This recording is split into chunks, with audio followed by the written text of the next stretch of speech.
नमस्कार, आदाब। आपका मेरी अपनी महफ़िल में एक बार फिर स्वागत है, इस्तकबाल है।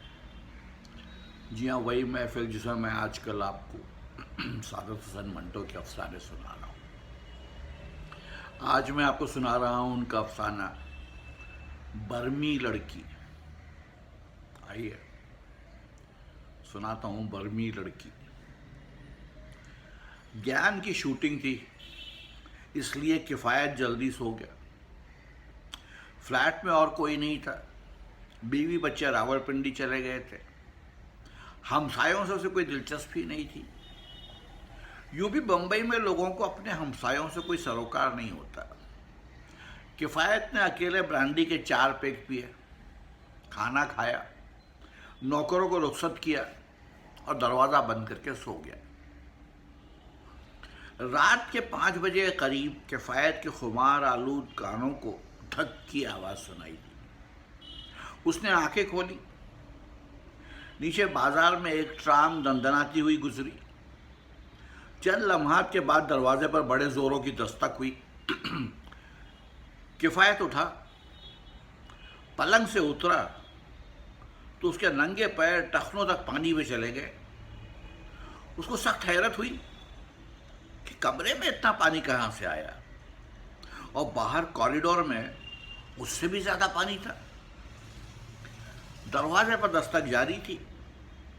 उसने पानी के मुतालिक सोचना छोड़ा और दरवाजा खोला। ज्ञान ने जोर से कहा, "ये क्या है?" किफ़ायत ने जवाब दिया, "पानी।" "अरे पानी नहीं, औरत।" ये कहकर ज्ञान नीम अंधेरे में कॉरिडोर में दाखिल हुआ। उसके पीछे एक छोटे से कद की लड़की थी। ज्ञान को फर्श में फैले हुए पानी का कुछ एहसास न हुआ। लड़की ने पायजामा ऊपर उठा लिया और छोटे छोटे कदम उठाती ज्ञान के पीछे पीछे चली गई। किफ़ायत के जहन में पहले पानी था, अब ये लड़की उसमें दाखिल हो गई और डुबकियां लगाने लगी। सबसे पहले उसने सोचा कि ये कौन है। शक्ल, सूरत और लिबास के एतबार से बर्मी मालूम होती है, लेकिन ज्ञान उसे कहां से ले आया।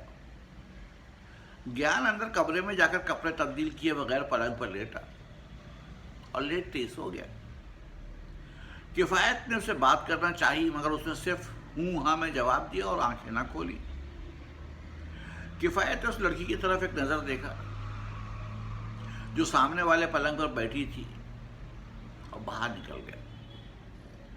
बावर्ची खाने में जाकर उसे मालूम हुआ कि रबड़ का वो पाइप जो रात को बड़ा ड्रम भरा करता था, बाहर निकला हुआ था। 3 बजे नल में पानी आया तो उसने तमाम कमरे सैराब कर दिए। तीनों नौकर बाहर गली में सो रहे थे। किफ़ायत ने उनको जगाया और पानी खारिज करने के काम पर लगा दिया। वो खुद भी उनके साथ शरीक था। सब चिल्लुओं से पानी उठाते थे और बाल्टियों में डालते जाते थे।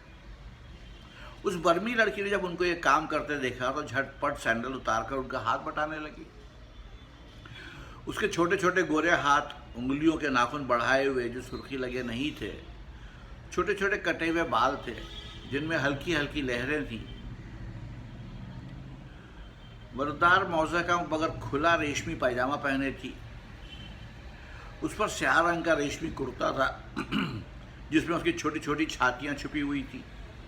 जब उसने लोगों का हाथ बटाना शुरू किया तो किफ़ायत ने उसे मना किया, "आप तकलीफ ना कीजिए, ये काम हो जाएगा।" उसने कोई जवाब ना दिया।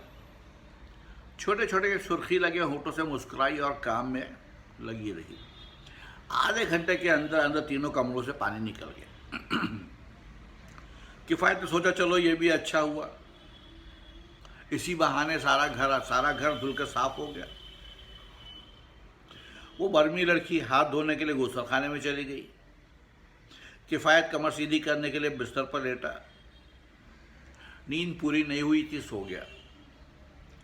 तकरीबन 9 बजे वो जागा और जागते ही उसे सबसे पहले पानी का ख्याल आया।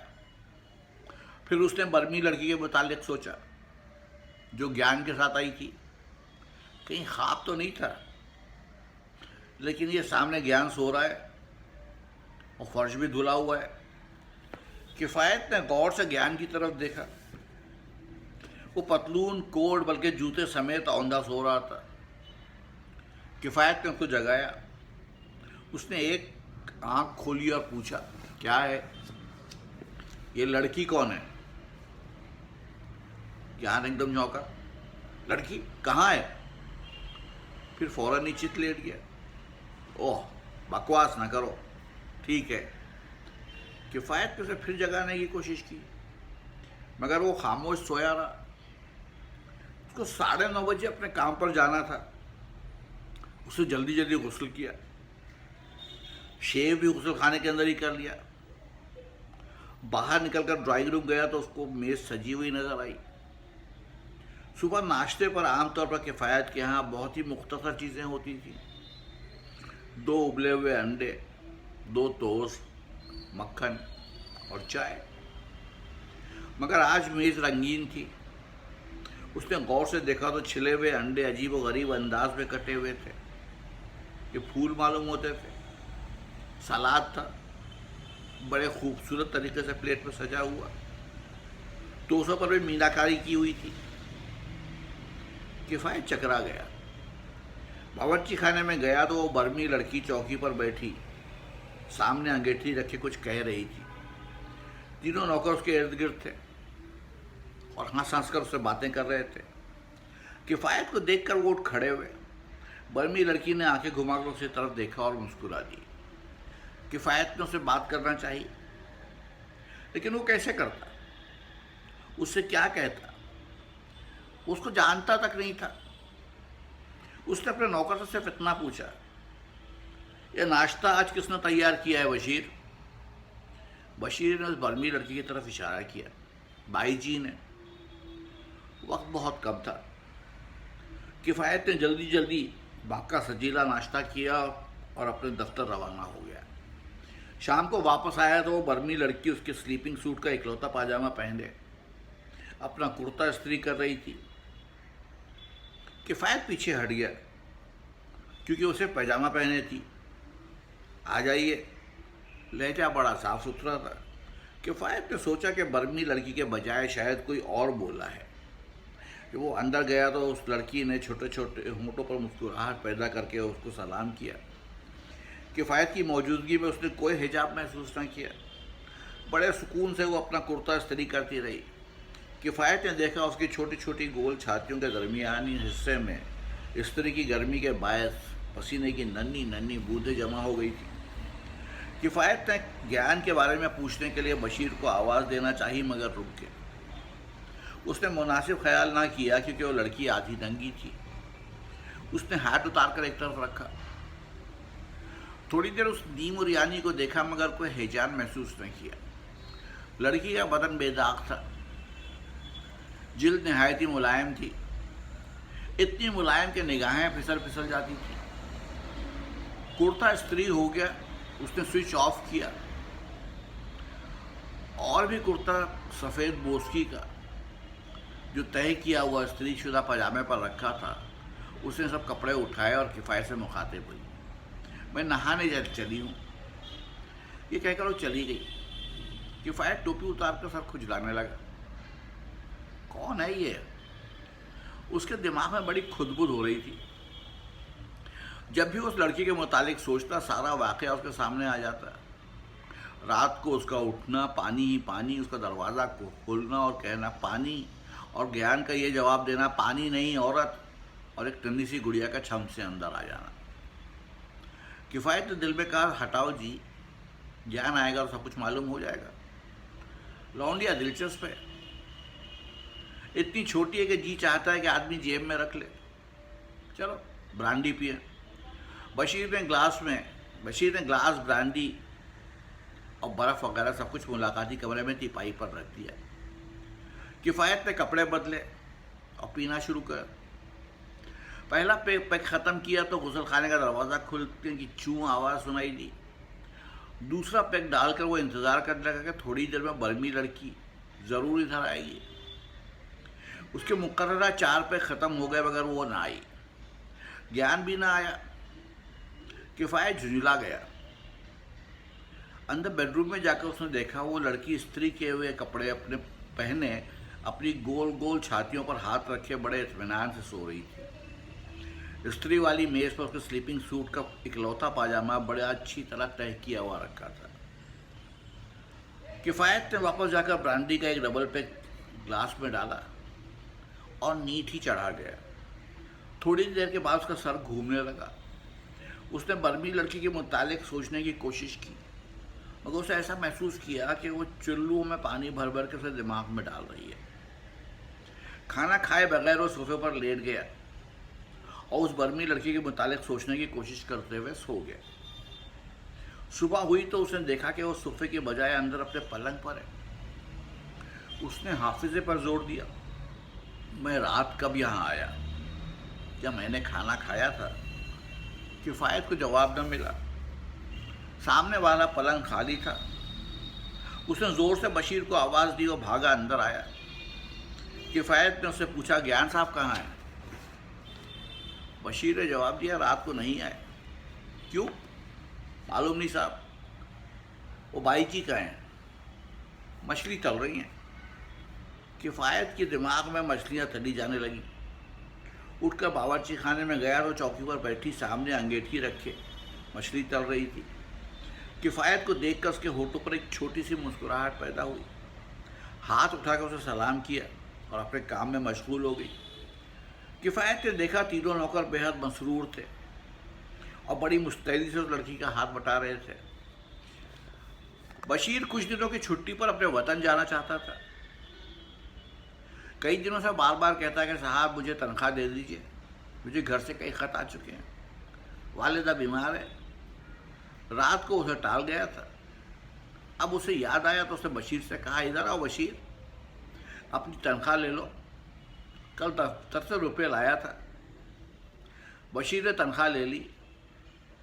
किफ़ायत ने उनसे कहा, 9 बजे गाड़ी आती है, उससे चले जाओ। अच्छा जी, ये कहकर बशीर चला गया। नाश्ता बेहद लजीज था, ख़ास तौर पर मछली के टुकड़े। उसने खाना शुरू करने से पहले बशीर के ज़रिए से उस बर्मी लड़की को बुला भेजा, मगर वो ना आई। बशीर ने कहा, जी वो कहती हैं बाद में वह नाश्ता करेंगी। किफ़ायत की माली हालत बहुत पतली थी। ज्ञान भी आसूदा हाल नहीं था। दोनों इधर उधर से पकड़कर गुजारा कर रहे थे। ब्रांडी का बंदोबस्त ज्ञान कर देता था, बाकी खाने पीने के सिलसिला किसी न किसी तरह चल ही रहा था। जिस फिल्म कंपनी में ज्ञान काम कर रहा था उसका दिवाला निकलने के करीब था, मगर उसको यकीन था कि कोई मुआवजा ज़रूर रूनुमा होगा और उसकी कंपनी संभल जाएगी। शूटिंग हो रही थी, गालिबन इसीलिए ज्ञान रात को ना आ सका था। नाश्ता करने के बाद किफ़ायत ने झांक कर बावर्ची खाने में देखा, लड़की अपने काम में मशगूल थी। तीनों मुलाजिम लड़के उससे हंस हंस कर बातें कर रहे थे। किफ़ायत ने बशीर से कहा, मछली बहुत अच्छी थी। लड़की ने मुड़कर देखा, उसके होठों पर छोटी सी मुस्कुराहट थी। किफ़ायत दफ्तर चला गया। उसको उम्मीद थी कि कुछ रुपयों का बंदोबस्त हो जाएगा, लेकिन खाली जेब वापस आया। बर्मी लड़की अंदर बेडरूम में लेटी तस्वीरों वाला रिसाला देख रही थी। किफ़ायत को देखकर बैठ गए और सलाम किया। किफ़ायत ने सलाम का जवाब दिया। उससे पूछा, जान साहब आए थे? आए थे दोपहर को, खाना खाकर चले गए, फिर शाम को आए चंद मिनटों के लिए। ये कहकर उसने एक तरफ हटकर तकिया उठाया और कागज़ में लिपटी हुई बोतल निकाली। ये दे गए थे कि मैं आपको दे दूं। मैंने बोतल पकड़ी। कागज़ पर ज्ञान के ये चंद अल्फाज थे, कब वक्त ये चीज़ किसी ना किसी तरह मिल जाती है, लेकिन पैसा नहीं मिलता। बहरहाल ऐश करो, तुम्हारा ज्ञान। उसने कागज़ खोला। ब्रांडी की बोतल थी। बर्मी लड़की ने किफ़ायत की तरफ देखा और मुस्कुराई। किफ़ायत भी मुस्कुरा दिया। आप पीती हैं? लड़की ने ज़ोर से अपना सर हिलाया। नहीं। किफ़ायत ने नज़र भर उसको देखा और सोचा, क्या छोटी सी नन्ही मुन्नी गुड़िया है। उसका जी चाहा के साथ बैठकर बातें करें। चुनांचे से मुखातिब हुआ, आइए उधर दूसरे कमरे में बैठते हैं। नहीं, मैं कपड़े धोऊंगी। इस वक्त अच्छा होता है, रात धोए सुबह सूख गए, उठते ही इस्त्री कर लिया। किफ़ायत थोड़ी देर खड़ा रहा, उसे कोई बात ना सूझी तो मुलाकाती कमरे में बैठकर ब्रांडी पीना शुरू कर दी। खाने का वक्त हो गया। उसने बर्मी लड़के को बुलाया, मगर उसने कहा मैं ज्ञान साहब के साथ खाना खाऊंगी। किफ़ायत ने खाना खाया और अपने पलंग पर सो गया।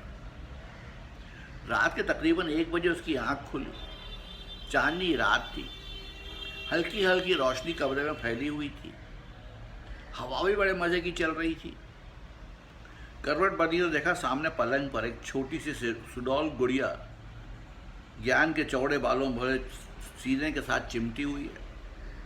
किफ़ायत ने आंखें बंद कर ली। थोड़े वक्फे के बाद ज्ञान की आवाज़ आई, जाओ अब मुझे सोने दो, कपड़े पहन लो। उस स्प्रिंगों वाले पलंग की आवाज़ के साथ रेशम की सरसराहटें किफ़ायत के कानों में दाखिल हुई। थोड़ी देर के बाद किफ़ायत सो गया। सुबह 6 बजे उठा, क्योंकि वो रात को ये सोचकर सोया था कि सुबह जल्दी उठेगा, क्योंकि उसे ट्राम का बहुत लंबा सफ़र तय करके एक आदमी के पास जाना था जिससे उसे कुछ मिलने की उम्मीद थी।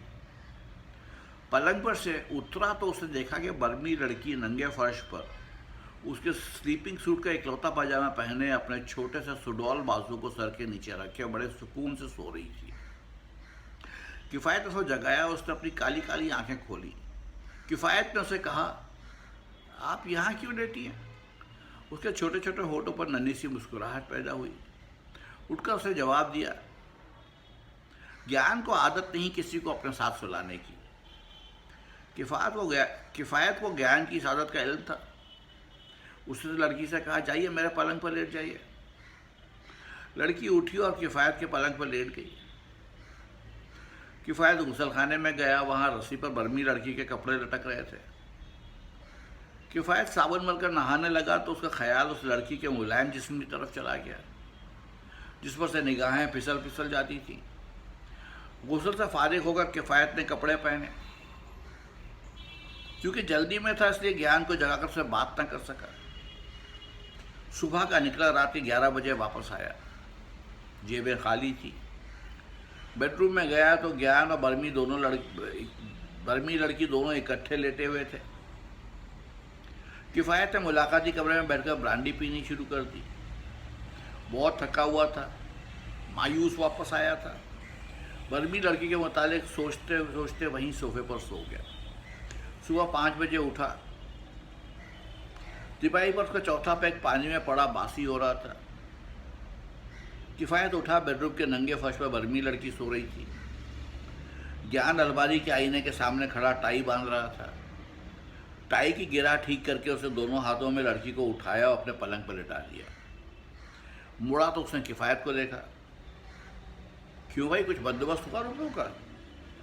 किफ़ायत ने बड़ी मायूसी से कहा, नहीं, तो मैं जाता हूँ, देखो शायद कुछ हो जाए।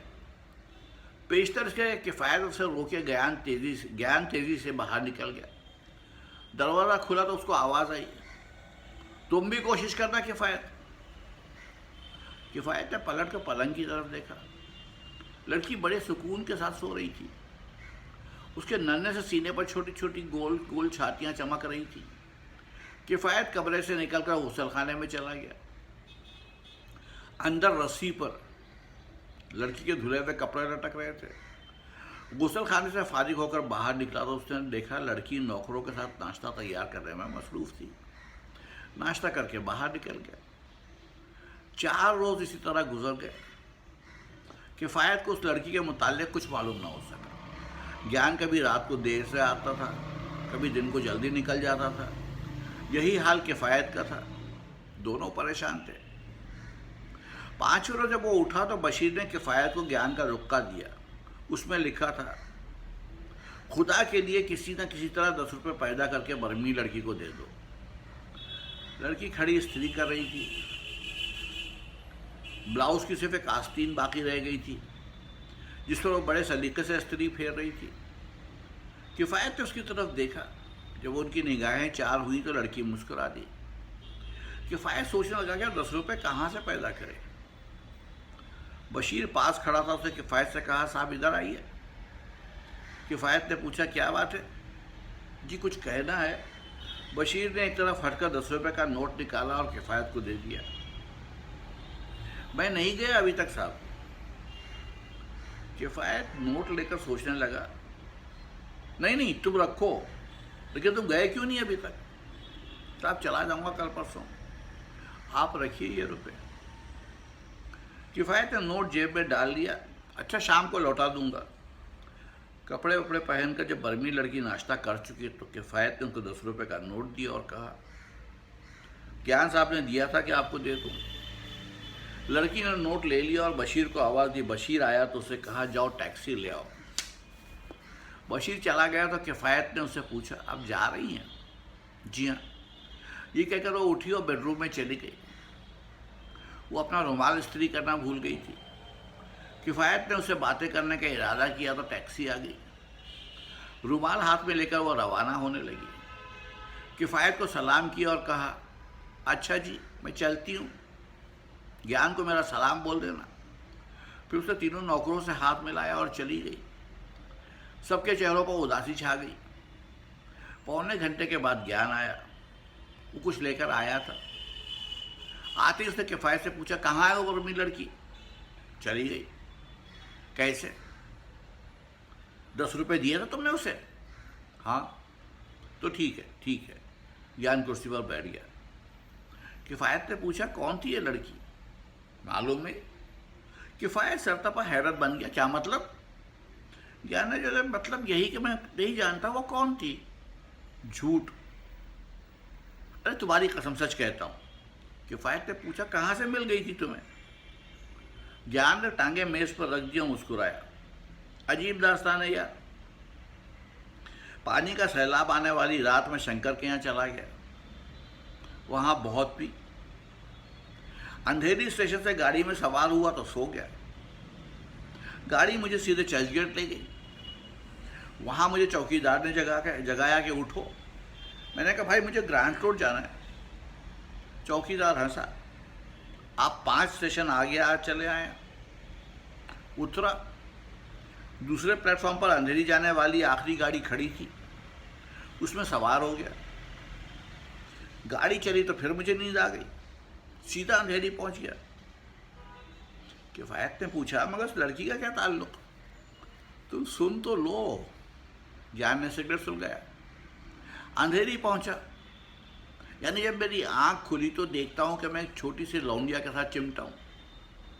पहले तो मैं डरा। वो जाग रही थी और कहने लगी, तुम इतनी देर से मुझे चूमते रहे हो, अब पूछते हो मैं कौन हूं। मैंने हैरत से कहा, अच्छा। वो हंसने लगी। मैंने दिमाग पर जोर देकर सोचना मुनासिब ख्याल ना किया, उसको अपने साथ भींच लिया। सुबह 3 बजे तक हम दोनों प्लेटफॉर्म की एक बेंच पर सोए रहे। 3:30 बजे पहली गाड़ी आई तो उसमें सवार हो गए। मेरा इरादा था कि बंदोबस्त करके उसको कुछ रुपए दे दूंगा। यहाँ पहुंचे तो पानी का तूफान आया हुआ था। है ना दिलचस्प दास्तान। किफ़ायत ने कहा, खालिस दिलचस्प है, मगर वो इतने दिन क्यों रही यहाँ। ज्ञान ने सिगरेट फर्श पर फेंका। वो कहाँ रही, मैंने उसे रखा। असल में वो यूं ही रही कि मेरे पास कुछ था ही नहीं जो उसे देता। बस दिन गुजरते गए। मैं बेहद शर्मिंदा था। कल रात मैंने उसे साफ कह दिया कि देखो भाई, दिन बढ़ते जा रहे हैं, तुम ऐसा करो, मुझे अपना एड्रेस दे दो, मैं तुम्हारा हक तुम्हें वहाँ पहुँचा दूँगा। आजकल मेरा हाल बहुत पतला है। किफ़ायत ने पूछा, ये सुनकर उसने क्या कहा। ज्ञान ने सबको जुम्बिश दी। अजीब ही लड़की थी।